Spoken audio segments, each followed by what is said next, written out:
तर एलटीटी नांदेड एक्सप्रेसमध्ये प्रवास करणाऱ्या पनवेलच्या डॉक्टर दाम्पत्यावर एका लुटारूने हल्ला केला होता। ट्रेनचा वेग कमी होताच चोरटा कोचमध्ये चढला आणि महिला डॉक्टर दीपाली देशमुख यांची पर्स त्याने हिसकावून ट्रेनमधून उडी मारली। पर्स वाचवण्याच्या प्रयत्नात दीपाली चालत्या ट्रेनमधून खाली पडल्या। आपल्या पत्नीला वाचवण्यासाठी डॉक्टर योगेश देशमुख यांनी देखील ट्रेनमधून उडी मारली आणि त्याच वेळेस त्यांची आरोपीशी झटापट झाली आणि ते तोल जाऊन त्या ट्रेन खाली आले। या अपघातात त्यांचा डावा हात हा कापला गेलाय।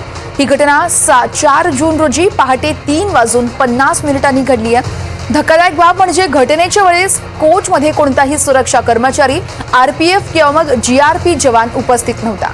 त्यामुळे रेल्वे स्थानकाच्या सुरक्षेवर प्रश्नचिन्ह उपस्थित केले जात आहे। ही घटना जिथे घडली तिथून आढावा घेतलेला आहे आमच्या प्रतिनिधी जुई जाधव यांनी। आपण ते पाहूयात। 4 जून रोजी पहाटे पनवेलवरून देशमुख दाम्पत्य निघालं नांदेड एक्सप्रेस पकडून आणि त्यांच्यासोबत याच कांजूरमार्ग स्थानकाजवळ एक दुर्दैवी घटना घडली। खरं तर जी माहिती आपल्यापर्यंत मिळते त्या माहितीनुसार नांदेड एक्सप्रेस ट्रेनमध्ये हा संपूर्ण प्रकार घडला। यामध्ये डॉक्टर दीपाली देशमुख आणि त्यांचे पती योगेश देशमुख हे गंभीर जखमी झाले आहेत। त्यांच्यावर रुग्णालयात उपचार देखील सुरू आहेत। नेमकं काय घडलं तर जर आपण पाहिलं तर मग कुर्ल्यावरून निघालेली नांदेड एक्सप्रेस ही जवळपास पहाटेच्या सुमारास या कांजूरमार्ग स्थानकाजवळ आली। इथे येताच दीपाली देशमुख वय वर्ष 44 यांची पैशांची पर्स होती ती त्यांच्या सोबत होती। मात्र जसा गाडीचा वेग कमी झाला तसा एक चोरटा त्यांच्या डब्यामध्ये शिरला। ते कोच S4 च्या सीट क्रमांक 2, 3 आणि 5 मध्ये 5 ने प्रवास करत होते। हा चोरटा जसा त्यांच्या डब्यामध्ये शिरला, कोचमध्ये शिरला, त्यांनी त्यांची पर्स हिसकावली आणि तो खाली पळू लागला। गाडीचा वेग कमी होता त्यामुळे दीपाली देशमुख यांचे जे पती आहेत योगेश देशमुख हे देखील त्यांच्या मागोमाग पळाले आणि चोराला पकडण्याचा त्यांनी प्रयत्न केला। मात्र या सगळ्या झटापटीमध्ये दुर्दैवाने योगेश देशमुख यांचा तोल गेला आणि ते खाली ट्रॅकवर पडले। दुर्दैवाने त्यांना त्यांचा डावा हात गमवावा लागला।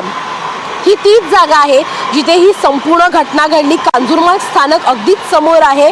मात्र एक मोठा सवाल इथे उपस्थित होतोय की ज्या क्षणी ही घटना घडली त्यावेळेला या दरोडेखोरांनी जेव्हा त्यांच्यावर हल्ला केला तेव्हा सुरक्षा रक्षक नेमके काय करत होते? कारण का जे नाईट शिफ्ट करणारे सुरक्षा रक्षक असतात ते इथे उपस्थित असणं स्थानकावर गरजेचं होतं।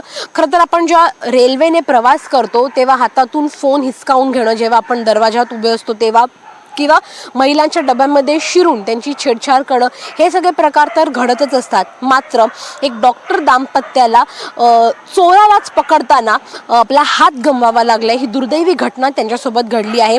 दोघांवरही उपचार सुरू आहेत रुग्णालयामध्ये। मात्र एक खूप मोठा सवाल प्रशासनावर उभा राहिला आहे की नेमकं त्या क्षणी सुरक्षा रक्षक कुठे होते आणि काय करत होते? व्हिडिओ जर्नलिस्ट प्रतीक जाधव सह जुई जाधव, NDTV मराठी, मुंबई।